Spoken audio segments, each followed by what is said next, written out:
Hello बच्चों, नमस्कार। स्वागत है आपका अपने परिवार अंकित एजुकेशन अड्डा में। आज हम बात करने वाले हैं RRB NTPC, RRB group D और आरपीएफ के पुलिस कांस्टेबल और एसआई के महत्वपूर्ण प्रश्नों के बारे में जो आपके प्रीवियस ईयर एग्जाम में पूछे गए थे। यह हमारा 25वां सेट है। इससे पहले 24 सेट कवर किए हुए हैं और इसमें आज जो हमारा टॉपिक है क्षेत्र मिति, और क्षेत्र मिति में भी हमारा जो टॉपिक रहेगा वो कौन सा रहेगा? त्रिभुज। त्रिभुज से रिलेटेड जितने भी महत्वपूर्ण क्वेश्चन बनते हैं वो आज इसमें करने वाले हैं। टॉप 10 से 12 क्वेश्चन इसमें होने वाले हैं। ठीक है, 11 प्रश्न रखे गए हैं। सभी क्वेश्चन प्रीवियस ईयर आधारित हैं। तो पहला क्वेश्चन है, एक समबाहु त्रिभुज की ऊंचाई 12 सेंटीमीटर है, त्रिभुज का परिमाप ज्ञात कीजिए। तो सबसे पहले जो आपका ऊंचाई दिया है तो इसका ये परिमाप निकालना है, तो सबसे पहले भुजा निकालना पड़ेगा। तो समबाहु त्रिभुज की जो भुजा है उसका जो हाइट के अकॉर्डिंग जो फॉर्मूला होता है, तो उसे हम जो ए का निकालेंगे मान, अगर एच दिया है तो एच में 2/√3 से गुणा करना पड़ता है।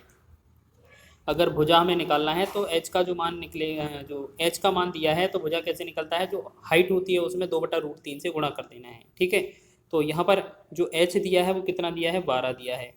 12 हो गया और 2/√3। अब √3 को क्या करें हैं? परिमीकरण करते हैं तो √3 एक बार ऊपर गुणा हो जाएगा, एक बार नीचे गुणा हो जाएगा। तो हम देखेंगे कि 12 दूना 24 और √3 साथ में रहेगा, बटा में ये √3 का √3 के साथ गुणा करेंगे तो ये 3 बनेगा। 3 एकम 3 और 3 8 24 हो जाएगा। तो इसकी जो भुजा बन रही होगी वो 8√3 बन रही होगी। अब समबाहु त्रिभुज का परिमाप पूछा है आपसे। परिमाप अगर आपसे पूछा जाए तो परिमाप होता है समबाहु त्रिभुज का परिमाप 3 गुणे भुजा 3a। तो 3 गुणे में a करना है। a का वैल्यू जो आया वो कितना आया है? 8√3। अगर 8√3 का 3 में गुणा करेंगे तो 3 8 24 हो जाएगा। 24√3 जो होगा वो इस क्वेश्चन का राइट आंसर हो जाएगा। तो ऑप्शन नंबर सी इसका राइट आंसर हो जाएगा। ये हमारा आरआरबी एनटीपीसी का स्टेज सेकंड का ये 2022 का प्रश्न है। इसी प्रकार आगे बढ़ते हैं और किस प्रश्नों के साथ। चलिए सेकंड क्वेश्चन देखेंगे। लिखा है, किसी समकोण त्रिभुज के कर्ण की लंबाई 13 सेंटीमीटर है, अन्य दो भुजाओं में से एक भुजा की लंबाई 5 सेंटीमीटर है, त्रिभुज का क्षेत्रफल कितना होगा? तो सबसे पहले आपको क्या याद रखना होता है, एक त्रिभुज आपको बना लेना है इस तरीके से, ये समझने के लिए। ठीक है, बाकी बनाना या नहीं बनाना वो आप पे डिपेंड करता है। इन सब में जो कर्ण होती है वो सबसे बड़ी भुजा होती है, ये 13 हो जाएगी। ठीक है, अब इनमें से एक भुजा की लंबाई है वो मान लेते हैं 5 है। ठीक है, और यहाँ पर जो वैल्यू है लंब हम बात कर लेते हैं, पूछा जाता है। या आप यहाँ पर 5 लिखा है और यहाँ पर x लिखा है, इनको बदल भी सकते हैं, कोई भी कहीं भी लिख सकते हैं। ठीक है, ऐसा कुछ बोला नहीं गया है। अब क्वेश्चन में क्या है आपको याद रखना है, ये आपको ट्रिपलेट याद रखना है पाइथागोरस प्रमेय के लिए, कि जब भी आपका एक 5 मिलेगा और 12 मिलेगा उसके साथ ट्रिपलेट 13 बनेगी। ठीक है, तो आपने देखा 13 हमारे पास है, 5 हमारे पास है, तो 12 हमारे पास नहीं है। ये जो मान होगा x का 12 निकलेगा। और ये निकलता कैसे है? जो कर्ण स्क्वायर बराबर लगाते हैं लंब स्क्वायर प्लस आधार स्क्वायर। ठीक है, और उसके अगर अंडरवुड में निकालेंगे तो कर्ण बराबर होता है अंडरवुड में लंब स्क्वायर प्लस आधार स्क्वायर। ठीक है, तो ये आपका पाइथागोरस त्रिक होती है। तो ये आपका एक त्रिक है, ये याद रख लीजिए। या दूसरी त्रिक क्या है, एक 5 के साथ 5 में 2 का गुणा करेंगे 10 बन जाएगा, 12 में 2 का गुणा करेंगे 24 बन जाएगा, 13 में 2 का गुणा करेंगे ये 26 बन जाएगा। तो ये भी एक त्रिक है। तो इसमें क्वेश्चन में इसका यूज नहीं हुआ है, सिर्फ इसका है, तो ये ज़्यादा इंपॉर्टेंट है। इसके साथ साथ कुछ त्रिक और होती हैं, जैसे आपने देखा होगा 3 4 और 5 वाली एक त्रिक होती है। और जैसे आपने 2 का इसमें गुणा करेंगे 3 दूना 6 हो जाएगा, फिर यहाँ 8 हो जाएगा, यहाँ 10। तो ये भी एक त्रिक होती है। 3 का गुणा करेंगे 3 त्रिका 9, 3 चौकी 12 और 3 5 15। तो 9 12 15 एक, ये भी त्रिक होती है। ठीक है, तो बहुत सारी त्रिक होती हैं, बस एक आपको समझ में आ जाए। त्रिक कैसे निकाली जाती है? जो आपका पाइथागोरस प्रमेय जो होता है, कर्ण निकालना पड़ता है, तो कर्ण स्क्वायर बराबर लंब स्क्वायर प्लस आधार स्क्वायर होता है, उसके बराबर से वो निकलती है। अब आपको क्या याद रखना है कि आपका जो लंब है वो 12 है और आधार है वो 5 है। आपका जो कोण है वो समकोण दिया है। ठीक है, क्वेश्चन में समकोण दिया है, तो समकोण त्रिभुज का क्षेत्रफल जो होता है यहाँ पर लिखेंगे, समकोण त्रिभुज का क्षेत्रफल। क्षेत्रफल क्या होता है आपको याद रखना है, 1/2 गुणे में आधार गुणे में ऊंचाई। ठीक है, आधार गुणे में ऊंचाई। तो आपको याद रखना है 1/2। आधार कितना है? आधार देखेंगे, आधार कितना है? 5 है। और ऊंचाई कितना है? ऊंचाई इसमें 12 है। 2 से डिवाइड करेंगे, 2 एकम 2, 2 से 2 6 12। तो इसका जो आंसर बनेगा वो 5 गुणे 6 करने पर बन जाएगा। 5 का 30 जो होगा 30 हो जाएगा। ये 23 सेंटीमीटर स्क्वायर है या वर्ग सेंटीमीटर, ये आंसर हो जाएगा ऑप्शन नंबर सी। ये आरआरबी एनटीपीसी का ये भी प्रश्न था।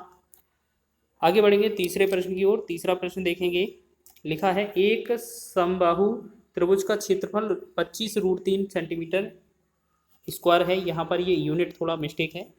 तो त्रिभुज की प्रत्येक भुजा की लंबाई ज्ञात करिए।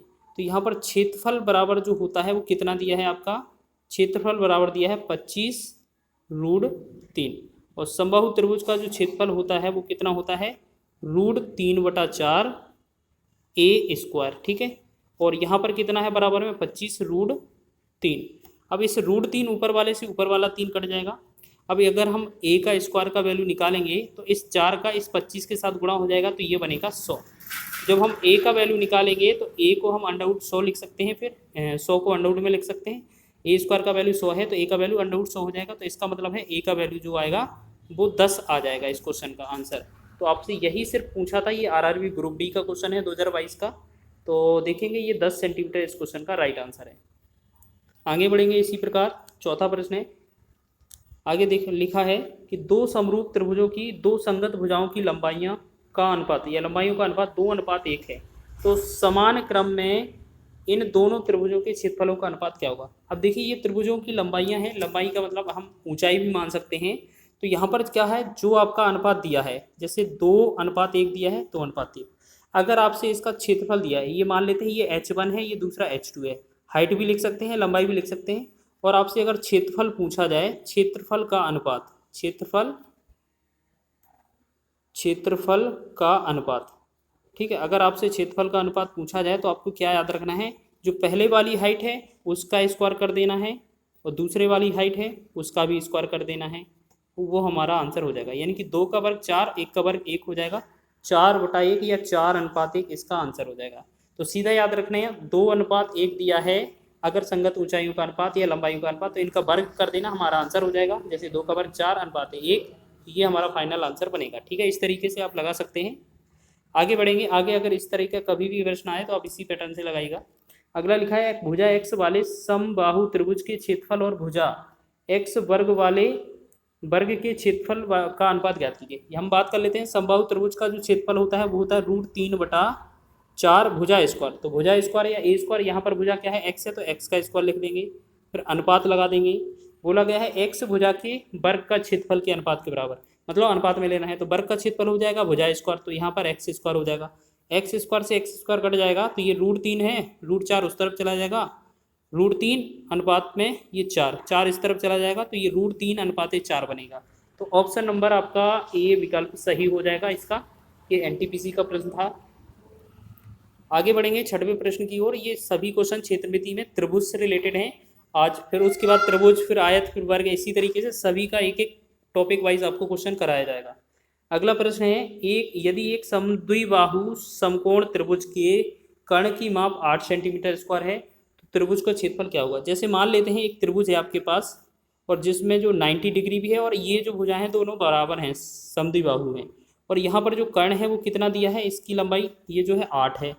तो यहाँ पर हम बात कर लेते हैं x मान लेते हैं, इसका भी x मान लेते हैं। तो आपने थ्योरम पढ़ी है जो पाइथागोरस प्रमेय होती है, जो लंब है उसका स्क्वायर x स्क्वायर करेंगे, तो जो आधार है उसका स्क्वायर बराबर होता है कर्ण का स्क्वायर, तो 8 का स्क्वायर करेंगे तो x स्क्वायर कितना होगा, 2x स्क्वायर हो जाएगा, और 8 का वर्ग कितना हो जाएगा 64। 2 से काटेंगे 2 एकम 2, 2 से 64 को काटेंगे 32। तो x स्क्वायर की वैल्यू जो है वो कितना है 32 है। तो जो x की वैल्यू निकलेगी, इसे क्या हम पहले गुणनखंड में लेंगे, तो x की जो वैल्यू निकलेगी वो 4√2 निकलेगी, क्योंकि 4 चौके 16 दूना 32 होता है। तो x की भुजा की लंबाई ये आ गई।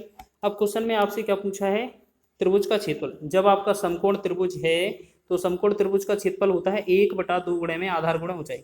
तो 1/2, आधार का मान क्या है, आधार x है, तो x का मान भी तो कितना है 4√2 है, और जो ऊंचाई है उसका भी मान 4√2 है। यानी कि दोनों को यहाँ पर लिख देना है 4√2 और 4√2। 2 से डिवाइड करेंगे 2 एकम 2, 2 दूना 4, यहाँ पर क्या बचा 2 गुणे में √2 गुणे में 4√2। तो यहाँ पर क्या होगा, यहाँ पर गुणा करेंगे सबका, 2 चौके 8 हो जाएगा, और इन दोनों रूट से एक बार 2 आ जाएगा, तो 2 चौके 8, 8 दूना 16। 16 जो बनेगा इस क्वेश्चन का राइट आंसर बनेगा। 16 वर्ग सेंटीमीटर या 16 सेंटीमीटर स्क्वायर इसका राइट आंसर हो जाएगा। आगे बढ़ेंगे नेक्स्ट क्वेश्चन की ओर। 7वां प्रश्न देखेंगे। एक समकोण त्रिभुज की दो छोटी भुजाओं की लंबाइयाँ 7 सेंटीमीटर और 24 सेंटीमीटर है। इस त्रिभुज की परिवर्त की त्रिज्या ज्ञात कीजिए। तो सबसे पहले तो हमें क्या करना है, इनकी जो है कर्ण निकालना है। छोटी भुजा जैसे मान लेते हैं एक 7 है यहाँ पर लंब और 24 आधार हो जाएगा। यहाँ पर जो कर्ण निकलेगा आपने देखा होगा ट्रिपलेट जो होता है वो 7, 24 और यहाँ पर 7, 24 और 25 ये ट्रिपलेट बनती है। ठीक है, तो यहाँ पर 7 लंब है, 24 आधार है, तो यहाँ पर जो कर्ण बनेगा वो 25 बनेगा। अब जब भी आपको इसके परिवृत्त की त्रिज्या निकालनी हो, क्या निकालनी हो, परिवृत्त, परिगत वृत्त लिखा हो या परिवृत्त की त्रिज्या, तो आपको क्या याद रखना है, जो परिवृत्त की त्रिज्या r होगी वो क्या होगी, जो भी कर्ण निकलेगा आपका उसका आधा होगी। ठीक है, तो कर्ण कितना है, 25 है, तो 25 को आधा करना है, कितना होगा, 12.5 जो होगा वो आंसर आ रहा होगा। तो 12.5 ऑप्शन नंबर ए हमारा सही हो जाएगा। चलिए आगे बढ़ेंगे नेक्स्ट क्वेश्चन की ओर। 8वां प्रश्न देखेंगे। अगला क्वेश्चन लिखा है कि किसी समबाहु त्रिभुज का क्षेत्रफल 49√3 सेंटीमीटर स्क्वायर है, उस त्रिभुज की भुजा की लंबाई ज्ञात कीजिए। चलिए यहाँ पर बात करते हैं, समबाहु त्रिभुज का क्षेत्रफल कितना है, 49√3। तो समबाहु त्रिभुज का क्षेत्रफल जो होता है वो √3/4 ए स्क्वायर होता है। ए स्क्वायर को हम एक्स स्क्वायर भी लिख सकते हैं क्योंकि भुजा स्क्वायर होता है। और बराबर में कितना ये दिया है, उसका सॉल्यूशन क्षेत्रफल बराबर कितना दिया है, 49√3 दिया है। ठीक है, जो आपको पीछे एक क्वेश्चन मिला था इस तरीके का। अब √3 से √3 कट जाएगा और ए स्क्वायर का जो गुणा हो जाएगा, ए स्क्वायर का मान निकलेगा, ये 4 का गुणा हो जाएगा 49 में, 49 गुणे में 4। तो ए स्क्वायर की जो वैल्यू आएगी कितना, 4 9 36, 4 4 16 3 19, यानी कि 196। तो ए की वैल्यू क्या आ जाएगी, √196 हो जाएगा। और ए का जो वैल्यू निकलेगा 196, 14 का वर्ग होता है, तो हमने भुजा कितना निकाल ली, 14। तो आपसे भुजा की ही लंबाई ज्ञात करनी थी, तो ये 14 इसका राइट आंसर होगा, बी ऑप्शन। आगे बढ़ेंगे नेक्स्ट क्वेश्चन की ओर। अगला क्वेश्चन है, देखिएगा, एक समबाहु त्रिभुज है, पी क्यू आर क्रमशः ए बी बी सी और ए सी के मध्य बिंदु हैं। त्रिभुज की भुजा की लंबाई 4 सेंटीमीटर है और भुजा पी क्यू आर का क्षेत्रफल ज्ञात कीजिए। जैसे मान लेते हैं इस तरीके का एक हमारे पास ए बी सी एक त्रिभुज है, जिनमें जो भुजा है वो 4 सेंटीमीटर 4 सेंटीमीटर 4 सेंटीमीटर है, तीनों समबाहु है। अब बोला गया है इनका ए बी का मध्य बिंदु और बी सी का मध्य बिंदु और सी ए का मध्य बिंदु, इन तीनों को मिला दिया जाता है। तो ये क्या बनता है, यहाँ पर पी क्यू और आर, या आप आगे पीछे भी लिख सकते हैं इनको, इस तरफ क्यू भी लिखते हैं, इस तरफ आर लिख सकते हैं। अब हम क्या करेंगे, इसमें हमें इसका क्षेत्रफल निकालना है। तो हम क्या करते हैं, जो टोटल ए बी सी का क्षेत्रफल है, आपको पता होगा थ्योरम जो होता है, जो पी क्यू आर का जो क्षेत्रफल होता है वो जो ए बी सी का क्षेत्रफल होता है उसका बटा 4 होता है, यानी कि जो ए बी सी का क्षेत्रफल निकलेगा उसका 1/4 होगा। तो हम कह सकते हैं, इसको हम ऐसे भी लिख सकते हैं कि ए बी सी गुणा में 1/4। तो इसमें पी क्यू आर का निकालना है, तो जो ए बी सी का क्षेत्रफल होगा, समबाहु त्रिभुज है और भुजा 4 है, तो √3/4 भुजा का स्क्वायर, भुजा कितना है सभी का, इस बड़े वाले त्रिभुज का 4, तो 4 गुणे में 4 हो जाएगा। लेकिन 1/4 का गुणा करना पड़ेगा, 1/4, क्योंकि तभी तो आपका पी क्यू आर निकलेगा, पी क्यू आर का क्षेत्रफल। ठीक है, तो यहाँ पर 4, यहाँ ये त्रिभुज बना दिया। ठीक है, अब हमने देखा एक 4 से पहला 4, दूसरे 4 से दूसरा 4, तो बचा क्या, √3 बचा। ये इस क्वेश्चन का राइट आंसर हो जाएगा, √3 सेंटीमीटर स्क्वायर। ये आरआरबी एनटीपीसी का प्रश्न था। चलिए आगे बढ़ेंगे नेक्स्ट क्वेश्चन की ओर। नेक्स्ट क्वेश्चन देखेंगे, यदि 12 सेंटीमीटर आधार वाले एक त्रिभुज का क्षेत्रफल 12 सेंटीमीटर भुजा वाले वर्ग के क्षेत्रफल के बराबर है, तो त्रिभुज की ऊंचाई ज्ञात कीजिए। देखिएगा यहाँ पर क्या है, 12 सेंटीमीटर आधार वाले त्रिभुज का क्षेत्रफल, तो त्रिभुज का क्षेत्रफल क्या करेंगे, त्रिभुज का क्षेत्रफल होता है 1/2 गुणे में आधार गुणे में ऊंचाई। ठीक है ना, और बराबर क्या होगा, वर्ग का क्षेत्रफल, तो वर्ग का क्षेत्रफल होता है भुजा का स्क्वायर। ठीक है, भुजा का स्क्वायर, तो 1/2 गुणे में आधार कितना है त्रिभुज का, तो 12 सेंटीमीटर, और ऊंचाई हमसे निकालना है तो ऐसे लिखेंगे। और भुजा कितना है वर्ग का, तो वर्ग का भुजा है 12 सेंटीमीटर, तो 12 गुणे में 12 लिखेंगे। ठीक, 1/12 से 1/12 कट जाएगा और 12 इसका 2 का इसमें गुणा हो जाएगा, तो जो एच का मान निकल रहा होगा वो 12 दूना 24 सेंटीमीटर जो होगा इस क्वेश्चन का राइट आंसर होगा। ऑप्शन नंबर डी इसका राइट है। एनटीपीसी का प्रश्न था। एक और प्रश्न की बात कर लेते हैं। देखिएगा, एक समद्विबाहु समकोण त्रिभुज का क्षेत्रफल 81 सेंटीमीटर स्क्वायर है, इसके कर्ण की लंबाई ज्ञात कीजिए। जैसे समकोण त्रिभुज है इस तरीके का होगा, ठीक है, और यहाँ पर जो x होगा यहाँ पर भी x होगा, क्योंकि समान भुजा होती है समबाहु त्रिभुज में। समद्विबाहु त्रिभुज में दो भुजा समान होती है, यहाँ पर ये कर्ण होता है। ठीक है, आपसे कर्ण की वैल्यू तो दी नहीं है, लेकिन इसका लंब का और ये ऊंचा आधार, मतलब लंब को क्या बोलते हैं हम, ऊंचाई, और इस आधार को बोलते थे आधार। ठीक है, तो आपने देखा जो त्रिभुज का क्षेत्रफल होता है वो 1/2 गुणे आधार गुणे ऊंचाई होता है। त्रिभुज का क्षेत्रफल 1/2 गुणे में आधार गुणे ऊंचाई, तो आधार कितना है इसमें भी x है, ऊंचाई कितना है वो भी x है, बराबर में क्षेत्रफल कितना है 81 है। ठीक है ना, अब 2 का गुणा और हो जाएगा उस तरफ, तो एक्स स्क्वायर का वैल्यू कितना होगा, 2 एकम 2, 2 8 16। ठीक है, 2 एकम 2, 2 8 16, तो एक्स स्क्वायर का वैल्यू 162 है, तो एक्स का जो वैल्यू होगा वो अंडरवुड 162 हो जाएगा। जब इसे बाहर निकालेंगे तो एक्स का जो वैल्यू बनेगा, तो इसमें 9 बाहर निकलेगा, 9 9 81, और अंडरवुड में 2 हो जाएगा। तो हमने देखा भुजा की लंबाई जो आ रही है वो कितनी आ रही है, 9 अंडरवुड 2। लेकिन आपसे क्या पूछा है, कर्ण पूछा है, तो कर्ण का फॉर्मूला क्या होता है, इन दोनों का जो आपके यहाँ पर भी 9 अंडरवुड 2 बन रहा होगा, और यहाँ पर जो शीर्ष लंब है इसको हम ऊंचाई बोलते हैं। ठीक है, तो ये भी कितना 9 अंडरवुड 2 बन रहा होगा। तो कर्ण आपको निकालना है तो आप क्या करेंगे, तो इन दोनों का वर्ग कर देंगे, यानी कि 9 अंडरवुड 2 है, एक बार वर्ग करेंगे लंब को, एक बार आधार को, तो ऐसे ही प्लस कर देंगे 9 अंडरवुड 2। देखिए यहाँ पर 9 अंडरवुड 2, इसको भी वर्ग करेंगे, और इन सब को क्या है, ये कर्ण अंडरवुड के अंदर ले लेंगे। ठीक है, तभी ये कर्ण निकलेगा। तो 9 का वर्ग कितना हो जाएगा 81, और 81 का 2 में गुणा करेंगे तो 162, तो 162 प्लस 162 कितना होगा, यहाँ पर हो जाएगा, देखते हैं जोड़कर, 2 2 4 6 6 12 2 1 3, यानी कि अंडरवुड 324। अंडरवुड 324 जो है वो कितने का वर्ग है, या वर्गमूल कितना बनेगा इसका, तो ये 18 बनेगा। 18 का वर्ग 324 होता है, तो हमने देखा ये 18 जो हो जाएगा यहाँ पर ये कर्ण हो जाएगा। तो आपसे कर्ण की वैल्यू पूछा था, ये 18 सेंटीमीटर इसका राइट आंसर हो जाएगा। ठीक है, तो आपको बताइएगा क्वेश्चन कैसे लगे हैं। अगर वीडियो ये पसंद आया है तो वीडियो को लाइक करें, शेयर करें, चैनल पर नए हैं तो चैनल को सब्सक्राइब भी कर लें।